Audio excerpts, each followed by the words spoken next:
It was a mid-afternoon sting operation. Over a dozen police officers armed with high-powered rifles descended into a hot spot in Belize City. They were searching for evidence of criminal activity. It's the final component of routine operations carried out by the Belize Police Department, specifically the Gang Intelligence Investigation and Interdiction Unit, better known as GI3, established back in 2021. There are offices structured with different responsibility, such as that of intelligence, investigation, and of course we have the operational section. And so after we have those intelligence, we do an investigation, and here we are today doing the operation to ensure that we carry out the mandate. That mandate as law enforcement officers is diverse, but taking guns off streets remains a priority threat for the Belize Police Department because of its destructiveness. It erodes citizen security and makes Belize the country with the 7th highest murder rate, according to the United Nations Office on Drugs and Crimes Global Study on Homicide 2019. According to the Belize Crime Observatory, there were 125 murders recorded in 2021. Criminals use firearms in fuel against other criminal groups, or for protection against other criminal gangs, or to expand their criminal turf. We are also working with our international, regional, and local security forces to reduce the flow of firearms into and within the country. And like today, we are conducting targeted operations based on actionable intelligence. And I would like to say that our operation throughout the year, from January to December of this year, we have seized over 200 firearms off the streets. Deputy Commissioner of Police Dr. Richard Rosado confirms that 75% of the murders in Belize are committed with the use of a firearm, primarily as a result of gang feuds.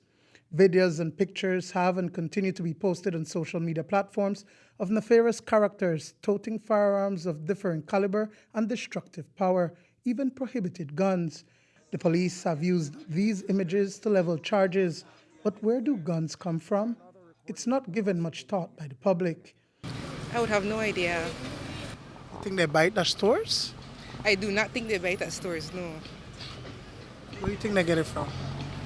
Perhaps they're sold to people who already have gun licenses. Come from different parts of the country, especially from Mexico.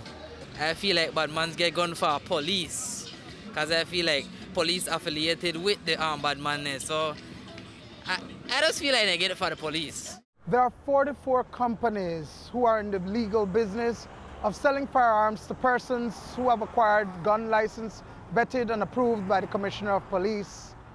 This is one such company, but the guns sold here are not the firearms used in the commission of crimes.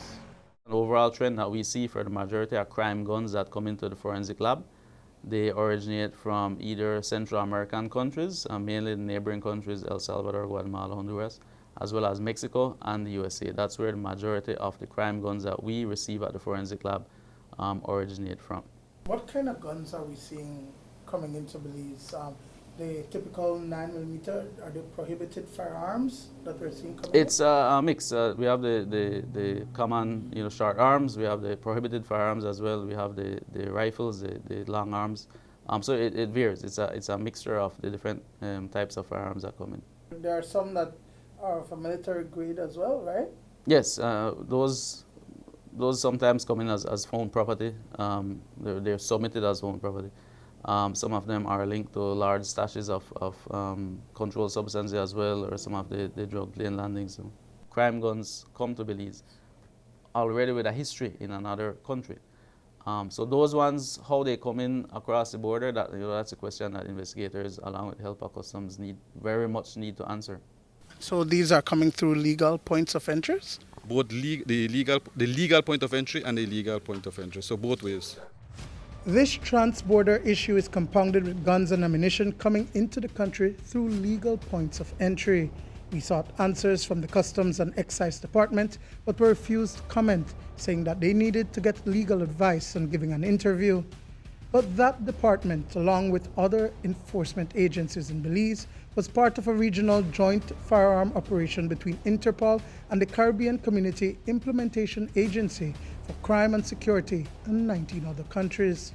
Well, the success of that operation, I would say it was impressive Combined within the entire Caribbean, the operation, we removed 350 firearms off the street, 3,300 rounds of ammunition, plus 10.1 tons of cocaine and 2.5 tons of cannabis, and that operation saw the arrest of 510 individuals.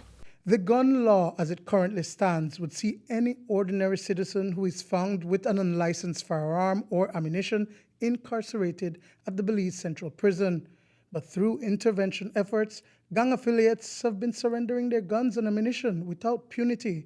We've seen the level of destruction guns can do, and we have known that guns don't even respect the person behind it if it reaches in the wrong hands.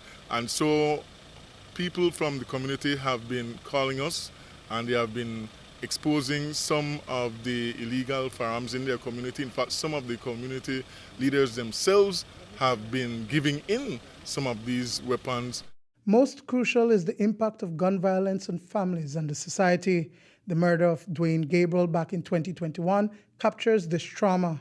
I holler at her and I say, "Paw, breathe for me." It do. And the policeman say, "Yes, mommy, no, stop.